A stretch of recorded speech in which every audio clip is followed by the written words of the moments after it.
For decades, country music was built on clean images, honest lyrics, and carefully protected legends.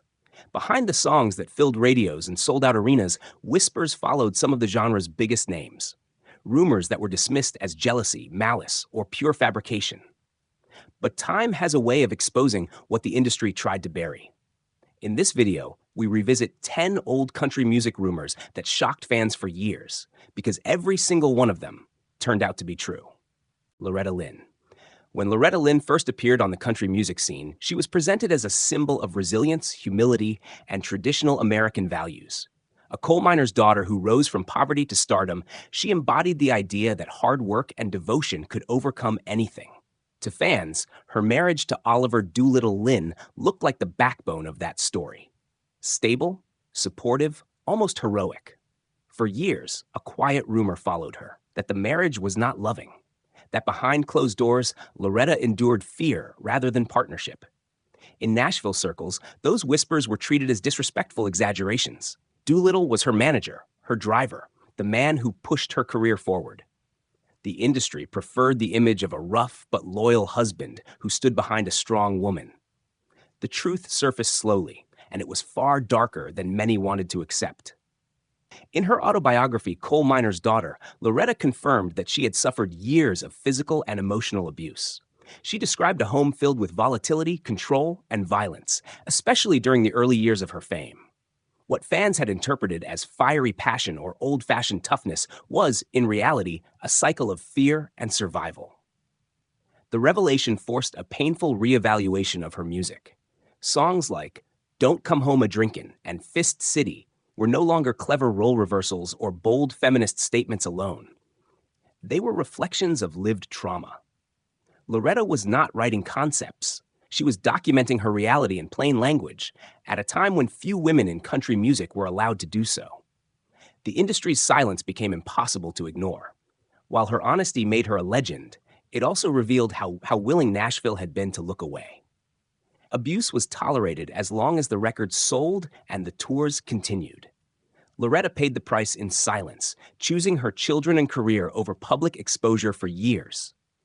In the end, the rumor that once followed her like a shadow turned out to be one of the most uncomfortable truths in country music history. Loretta Lynn survived not because the system protected her, but because she found the courage to tell her story on her own terms. Hank Williams. By the early 1950s, Hank Williams was already being spoken about as a legend while he was still alive. His songs dominated radio, his name filled halls, and his voice carried a kind of loneliness that felt timeless. To the public, he was simply overworked, exhausted by endless touring and the pressure of fame. But behind the scenes, a darker rumor followed him wherever he went. People whispered that Hank knew he was dying, that his final tours were not driven by ambition, but by desperation. At the time, this was dismissed as melodrama. Country stars were expected to drink hard and live fast. Decline was part of the myth. The idea that Hank was consciously pushing his body beyond its limits felt exaggerated, even cruel. The truth, uncovered through medical records, witness accounts, and later biographies, confirmed the rumor almost word for word. Hank suffered from severe spinal problems that caused constant pain.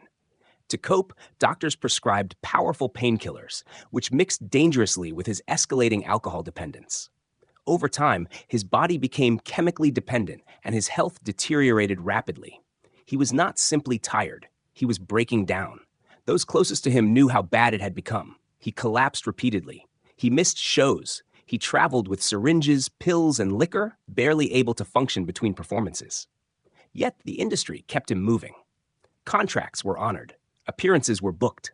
There was no pause, no intervention, no concern for whether he would survive the road. On January 1st, 1953, Hank Williams was found dead in the back seat of a car on the way to a concert. He was only 29 years old. The rumor that he had been dying long before that day was no longer speculation.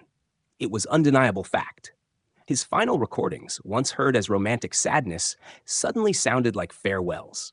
Hank's death exposed something country music rarely admitted at the time. Talent was replaceable. Suffering was tolerated. And as long as the songs kept selling, the damage was considered acceptable. The rumor that once followed him quietly turned into a warning that arrived far too late. George Jones. For decades, George Jones was known as the Possum, a nickname that became synonymous with raw talent, emotional depth, and an unmistakable country voice. On stage, he could reduce a room to silence with a single line. Offstage, however, a persistent rumor followed him through Nashville that many of his strange accidents and sudden disappearances were not bad luck, but carefully disguised attempts to hide something much darker. At the time, fans laughed it off. George Jones' missing shows became a running joke. Stories of him crashing cars, showing up drunk, or vanishing for days were treated as part of his outlaw charm. The industry framed it as eccentric behavior from a troubled genius, not a warning sign of a life unraveling. The truth, which Jones later admitted himself, was far more disturbing. His alcoholism was severe, prolonged, and completely out of control. Many of the so-called accidents were moments when his addiction had pushed him beyond the point of reason. He would disappear to avoid performances he could not physically or mentally handle. Injuries were sometimes exaggerated to cover relapses. Chaos became a shield. Behind closed doors, his life was collapsing. His marriage to Tammy Wynette was torn apart by violence, paranoia, and substance abuse. Friends and band members watched him self-destruct while management continued to book shows, hoping the voice would survive another night. The priority was never recovery. It was survival of the schedule. Perhaps the most infamous story was not exaggerated at all. When Tammy hid the car keys to stop him from drinking, George Jones famously rode a lawnmower to the liquor store. What sounded like a punchline was actually a moment of total humiliation and loss of control. Jones later described his addiction as something that erased logic, dignity, and fear. In his later years, George Jones finally confronted the truth publicly. He acknowledged that the rumors had been generous compared to reality. Addiction had nearly killed him, destroyed relationships, and robbed him of years he could never get back. The voice that defined country music almost disappeared entirely. The rumor that once sounded exaggerated turned out to be an understatement. George Jones was not a reckless rebel. He was a man drowning in addiction while the world applauded his pain. His survival was not a triumph of the system, but a rare escape from it. Tammy Wynette. Tammy Wynette was introduced to the world as the embodiment of grace, loyalty, and emotional strength. Her voice carried vulnerability, devotion, and heartbreak in a way few singers ever matched. To millions of fans, she was not just a star, but a moral compass for traditional country values. Her public image was carefully preserved, especially during her marriage to George Jones, which was marketed as country music royalty, united by love and music. Yet long before the truth came out, a disturbing rumor circulated quietly through Nashville. That Tammy's private life was marked not by romance, but by fear. That her marriage was violent, unstable, and emotionally devastating. For years, this rumor was dismissed as cruel gossip. Questioning Tammy's home life was seen as an attack on her character, not a concern for her safety. The truth emerged slowly and painfully. Medical records, first-hand accounts from friends, and later confirmations from family members revealed a pattern of physical abuse during her marriage. Tammy suffered injuries that required hospital treatment, often explained away with vague excuses. Behind closed doors, her life was dominated by volatility, alcohol-fueled rage, and emotional manipulation. What made the situation even more tragic was how isolated she became. Divorce, especially for a woman in country music during that era, was career-threatening. Speaking out risked losing radio support, record deals, and public sympathy. Tammy stayed silent not because the rumors were false, but because the consequences of telling the truth were too high. Her music took on new meaning once the reality was known. Songs like Stand By Your Man, often misunderstood as blind loyalty, sounded different through the lens of survival rather than submission. Tammy was not promoting endurance of suffering. She was navigating a world where strength meant staying alive, not speaking out. The industry's response was telling. While Tammy's talent was celebrated, her pain was ignored. Abuse was treated as a private matter, something to be endured quietly while the spotlight remained fixed on her voice. There were no interventions, no protection, only expectations that the show would go on. In the end, the rumor that followed Tammy Wynette was not an exaggeration. It was a warning that went unanswered for years. Her legacy remains powerful, but it also stands as evidence of how easily suffering was hidden when it threatened the image country music wanted to sell. Patsy Cline. Patsy Cline was one of the most powerful and unmistakable voices country music had ever produced. Her sound was confident, emotional, and technically flawless at a time when most female singers were expected to stay soft, obedient, and easily managed. To the public, she was a star on the rise, admired for her elegance and strength. Behind the scenes, however, a persistent rumor followed her through Nashville that she was being quietly sidelined by the industry she helped elevate. At the time, this rumor was brushed off as bitterness.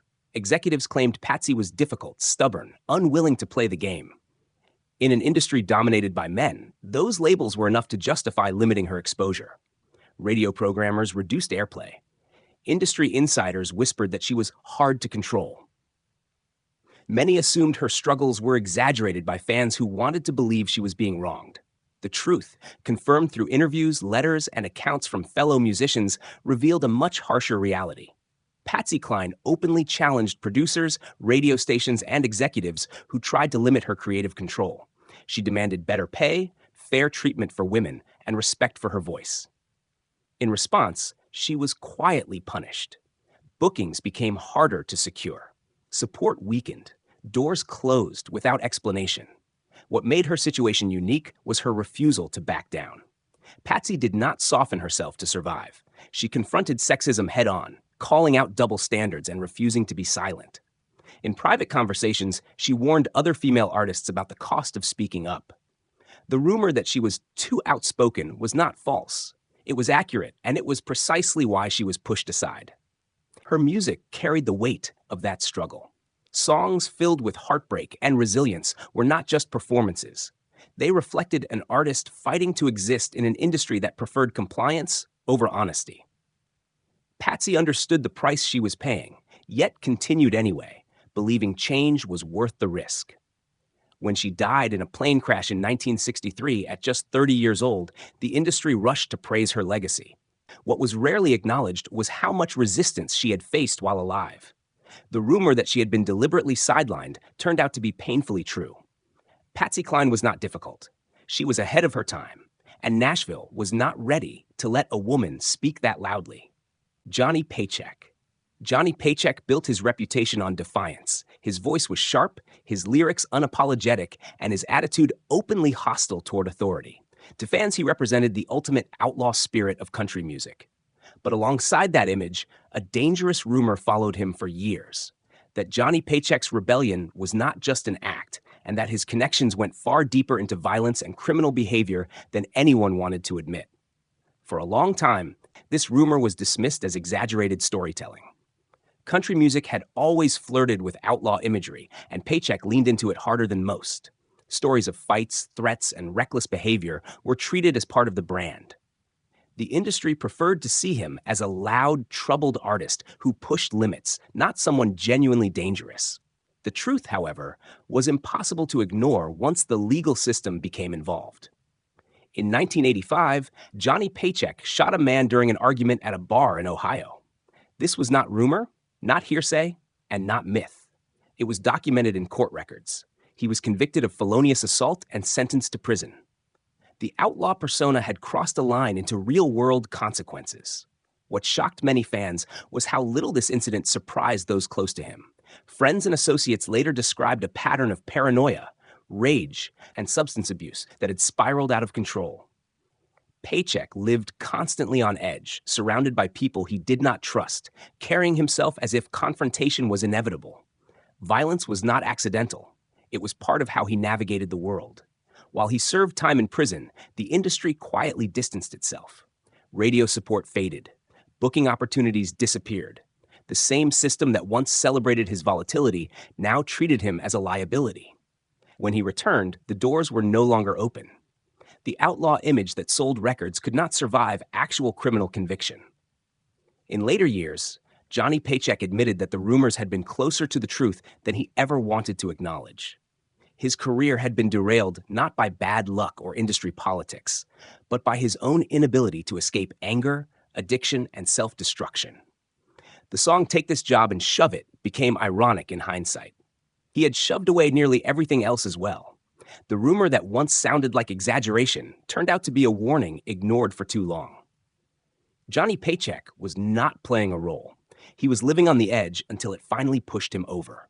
Merle Haggard. For much of his career, Merle Haggard was celebrated as the poet of hard living. His songs about prison, regret, and redemption felt so authentic that many listeners assumed they were exaggerated for dramatic effect. A long-standing rumor followed him through the industry, that his prison stories were not metaphors, but lived experience. To some, it sounded like clever myth-making designed to give his music credibility. Early on, Nashville preferred to treat the rumor lightly. Artists had always borrowed from rough imagery to appear more believable. Executives and fans alike assumed Haggard was leaning into outlaw symbolism, crafting a persona that fit the mood of post-war America. The idea that one of country music's greatest songwriters had actually lived that life was uncomfortable and inconvenient. The truth was far more direct. Merle Haggard did not imagine prison. He served time at San Quentin State Prison after a string of burglaries and other crimes in his early 20s. His incarceration was real, documented, and deeply formative. While behind bars, he witnessed violence, despair, and hopelessness firsthand. Those experiences shaped his worldview and permanently altered his sense of freedom and responsibility. What changed everything was a single moment. While incarcerated, Haggard attended a prison concert by Johnny Cash. Watching Cash perform for inmates forced him to confront what his life could become if he continued down the same path. That experience became the turning point that redirected him toward music, not as an image, but as survival. After his release, Haggard carried prison with him long after the gates closed. His lyrics were not fantasies, they were recollections. Songs like Mama Tried and Sing Me Back Home were rooted in guilt, regret, and the knowledge that consequences are permanent. When listeners romanticized his outlaw image, they missed the warning embedded in every verse. The industry often misunderstood him. While some praised his authenticity, others feared it. Haggard refused to soften his past or apologize for telling the truth. That honesty sometimes cost him radio support and mainstream acceptance, especially when his political opinions complicated his image further. The rumor that followed Merle Haggard turned out to be entirely true. He did not sing about prison because it sold records. He sang about it because it never left him. His music stands as proof that redemption in country music was never symbolic. It was earned, painful, and never guaranteed. Waylon Jennings. For years, one of the most haunting rumors in country music history followed Waylon Jennings, that he was supposed to be on the plane that killed Buddy Holly in 1959, that his survival was not fate or chance, but a decision made in the final minutes before takeoff. To many fans, the story sounded too dramatic to be true, a piece of folklore shaped by hindsight and tragedy. At the time, the rumor was treated as myth-making. The day the music died had already become legend, and attaching Waylon Jennings to it felt like a convenient footnote. Some believed the story had been exaggerated over the years, distorted by retelling and emotional weight. Few realized how precise and devastating the truth actually was. The facts are now undisputed. Waylon Jennings was scheduled to be on that flight. Exhausted by the freezing conditions of the tour bus, he gave up his seat so Buddy Holly could travel more comfortably. In a moment of casual joking, Waylon told Holly, "I hope your plane crashes." Holly responded, "Well, I hope your bus freezes up." Hours later, the plane went down, killing Buddy Holly, Richie Valens, and the Big Bopper. Waylon lived with that exchange for the rest of his life. The rumor that he had been haunted by guilt was not exaggeration. In interviews and his autobiography, Jennings admitted that survivors' guilt followed him relentlessly. He questioned why he lived when others didn't. He replayed the moment endlessly, convinced that a careless joke had somehow sealed fate. That psychological burden fed directly into his struggles with addiction in the years that followed. As Waylon's career rose, so did his inner conflict. Fame did not erase the memory. If anything, it amplified it. Every success came with the knowledge that it might have belonged to someone else. Cocaine and amphetamines became coping mechanisms, a way to silence thoughts he could not escape. The outlaw image that defined him later was built partly on unresolved trauma. The industry rarely addressed this side of his story. Waylon was marketed as defiant, fearless, and unbreakable. Admitting vulnerability did not fit the brand. But beneath the leather, the attitude, and the rebellion was a man who never fully forgave himself for surviving. The rumor that Waylon Jennings cheated death by chance turned out to be painfully true. He did survive because of a last-minute decision. And for decades, that survival felt less like a gift and more like a sentence he carried alone. Conway Twitty. To the public, Conway Twitty appeared to live the dream most country artists chased but never reached. Record-breaking hits, sold-out tours, crossover success, and a loyal fan base that followed him for decades. His voice was smooth, controlled, and confident. His stage presence suggested certainty and fulfillment. Yet for years, a quiet rumor lingered beneath the surface that Conway Twitty was deeply unhappy, even depressed, despite everything he had achieved. At the time, the rumor felt implausible. Twitty was too successful, too respected, too admired. Depression did not fit the image of a man who dominated charts and headlined arenas. In country music, emotional pain was expected to come from failure, not success. As a result, the idea that Twitty struggled internally was largely ignored or dismissed as speculation. The truth, confirmed by family members, close friends, and those who worked beside him, revealed a much more fragile reality. Conway Twitty lived under relentless pressure. He felt responsible not only for his own career, but for the livelihoods of everyone around him. Band members, crew, employees at his businesses, and even fans became weights he carried constantly. Success did not bring peace. It brought obligation. Behind closed doors, Twitty battled intense anxiety and emotional exhaustion. He feared disappointing his audience and became consumed by the idea that one misstep could erase everything he had built. He rarely allowed himself to rest mentally, even when physically exhausted. Those close to him later described a man who never felt safe slowing down, afraid that stopping meant losing relevance. His music hinted at this struggle. Beneath romantic lyrics and polished melodies were themes of longing, insecurity, and emotional dependence. Listeners heard love songs. Conway was often expressing fear of abandonment and failure. The disconnect between public perception and private reality grew wider with each passing year. The industry offered little understanding. Mental health was not discussed openly, especially among male country stars of his generation. Strength was defined as endurance. Vulnerability was seen as weakness. Conway Twitty continued performing, recording, and smiling, even as the emotional cost mounted. When he died suddenly in 1993 from an abdominal aneurysm, fans were shocked. What they did not see was how worn down he had become long before his death. The rumor that Conway Twitty was struggling internally was not only true, it was visible to those who knew him best. His legacy remains powerful, but it also stands as a reminder that success does not protect against loneliness. Lefty Frizzell. Lefty Frizzell was once considered one of the most influential voices in country music history. His relaxed phrasing, emotional delivery, and effortless charm reshaped how country songs were sung, influencing generations of artists who came after him. To fans, his later decline looked like a simple case of fading relevance.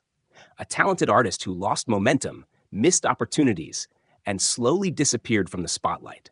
A rumor followed him quietly for years. That alcohol had destroyed him long before the public noticed. For a long time, that rumor was softened by nostalgia. Lefty was portrayed as undisciplined, unreliable, or careless with his gifts. Missed shows and erratic behavior were treated as signs of laziness rather than illness. In an era where heavy drinking was normalized in the music business, few questioned whether something deeper was happening. The truth was far more devastating. Lefty Frizzell suffered from severe long-term alcoholism that progressively damaged both his body and mind. Medical records and accounts from family members later confirmed that years of alcohol abuse led to significant cognitive decline. His memory deteriorated, his ability to perform consistently vanished. What looked like indifference was actually impairment. By the late stages of his career, Lefty struggled to remember lyrics he had written himself. Performances became unpredictable.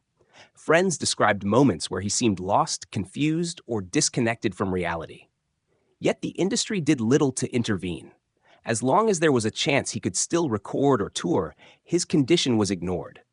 There was no system designed to stop him, only one that moved on once he could no longer function. His influence, however, remained undeniable. Artists like Merle Haggard, Willie Nelson, and George Jones openly credited Lefty Frizzell as a major inspiration.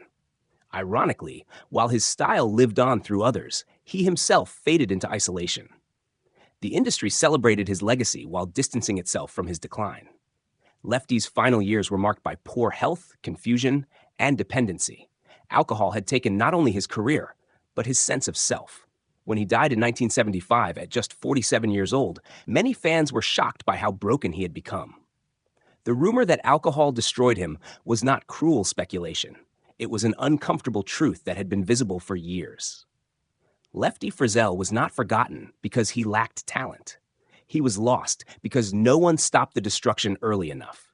His story stands as one of the clearest examples of how country music once treated addiction as a flaw, not a disease, until it was too late.